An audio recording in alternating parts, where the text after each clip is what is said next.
It's criminal, the way they look at me, so cynical. They don't believe it's criminal, the way they think. I'm bored of shit, pumping every cent. What's going on, guys? All right, so today I'm just going to jump right to it. I'm going to be using 22, and then I'm going to use 5.56 in correlation to the exact same type of repetition that you will be using and the type of style that you will be fighting with both your battle rifle and maybe your home defense rifle, using 22 and 5.56, doing the same drills, and it should be really easy, and I hope you guys can keep up. And if you can't, just work slow, and eventually you'll get there. All right, guys, super simple drill. 3 to the head, 3 to the chest, 3 to the lower regions. It's a very simple drill, but people tend to complicate it because the cadence is not that easy. You got to get your cadence right. Sometimes I mess it up.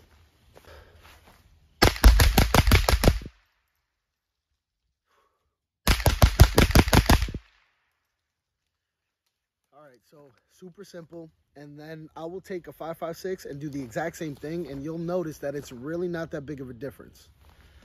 So again,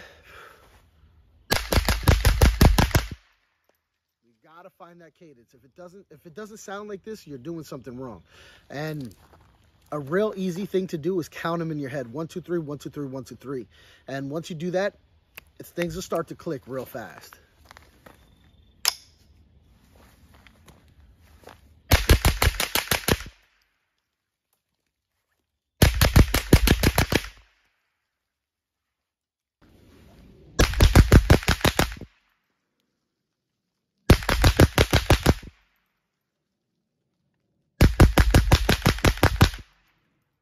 All right, so what I want you guys to do now is watch in that section. I'm gonna fire the rounds, and I want you to watch how I shoot fast, but I keep it very lined, linear as possible, okay?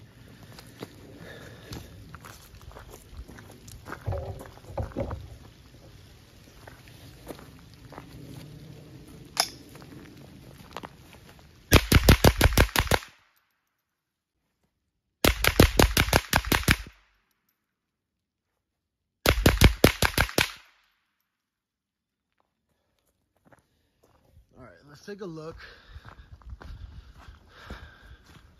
So that would have been head, chest, middle region, or, you know, let's just call it what it is, the dick. All right, so when you are doing this drill, you want to catch that cadence, because if you don't catch that cadence, you are not going to perform this correctly.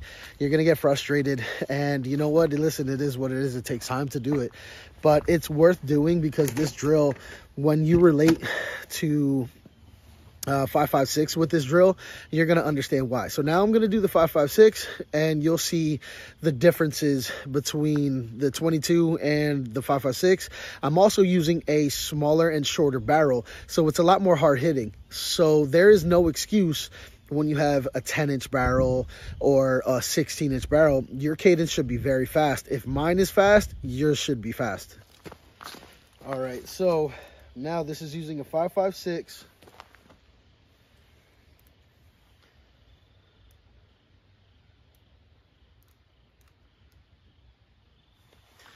All right, now, so this is using 5.56, and you'll see the cadence should be exactly the same. So if you noticed, the cadence went from 1, 2, 3, 1, 2, 3, 1, 2, 3. It didn't jump, it didn't stutter. 1, 2, 3, 1, 2, 3, 1, 2, 3. There should be no change. All right, so this time I have 10 rounds instead of 4, because that's the last of my ammo. So I'm just gonna send the last one home. All right, so the same thing, the cadence should not change whatsoever.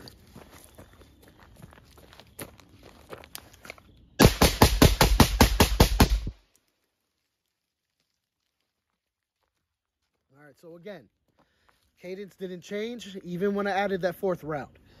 So, I mean, you're not gonna really see it, because 22 and 223 are the same, pretty much the same size hole. But again, your cadence should not change, and the only thing that's going to end up changing is maybe the speed between the 22 and the 5.56, but honestly, it's not by much, and obviously you're using a way harder hitting round, and this practice that you get with the 22 is worth it because you're saving a lot on money, but you're doing about, I don't know, 5 hours a week in trigger time that will prepare you. Maybe once a month you take this thing out, and that one time you go in that month and you fire this weapon and you get your experience behind this trigger and this weapon system versus that trigger and that weapon system, it will be worth it once you see that the reps behind a weapon is really what matters. And the recoil, there's really not much. Yes, is there recoil? Sure. But again, this is a 7-inch weapon. Imagine if I took a 10-inch rifle, like my battle rifles. They have no kick. So this has kick, and this is why I use this for a reason. Because when I put this can on my 10.5s or my 11s or my 14s, there is almost absolutely no kick. And this is the kind of practice you should be doing. It's kind of like, I don't know, like a baseball player. When he's up to bat and he's swinging one of those weights on top of the bat, you swing, it's heavy.